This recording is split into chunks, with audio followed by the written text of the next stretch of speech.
Livre des Proverbes, chapitre 15.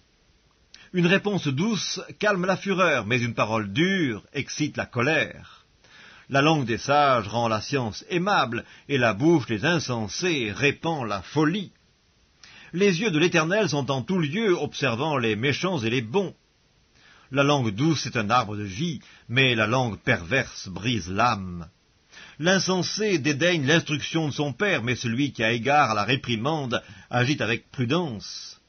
Il y a grande abondance dans la maison du juste, mais il y a du trouble dans les profits du méchant.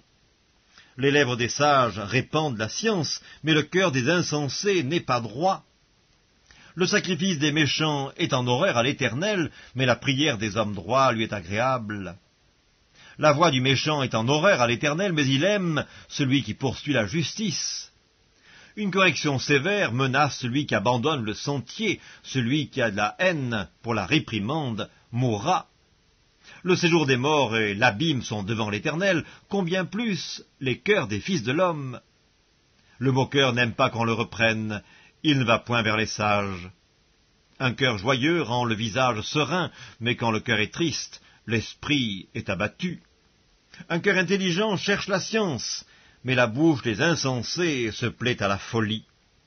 Tous les jours du malheureux sont mauvais, mais le cœur content est un festin perpétuel.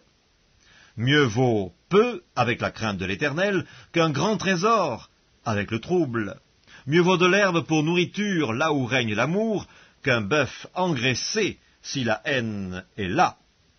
Un homme violent excite des querelles, mais celui qui est lent à la colère apaise les disputes.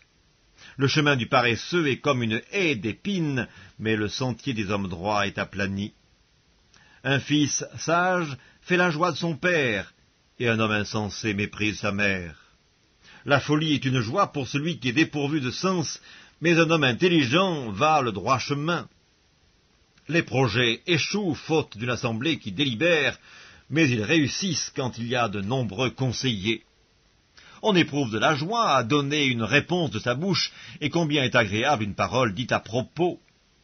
Pour le sage, le sentier de la vie mène en haut, afin qu'il se détourne du séjour des morts qui est en bas. L'Éternel renverse la maison des orgueilleux, mais il affermit les bornes de la veuve. Les pensées mauvaises sont en horreur à l'Éternel, mais les paroles agréables sont pures à ses yeux. Celui qui est avide de gain trouble sa maison, mais celui qui a de la haine pour les présents vivra. Le cœur du juste médite pour répondre, mais la bouche des méchants répand des méchancetés. L'Éternel s'éloigne des méchants, mais il écoute la prière des justes.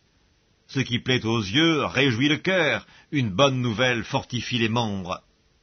L'oreille attentive aux réprimandes qui mènent à la vie fait son séjour au milieu des sages. Celui qui rejette la correction méprise son âme, mais celui qui écoute la réprimande acquiert l'intelligence. La crainte de l'Éternel enseigne la sagesse, et l'humilité précède la gloire.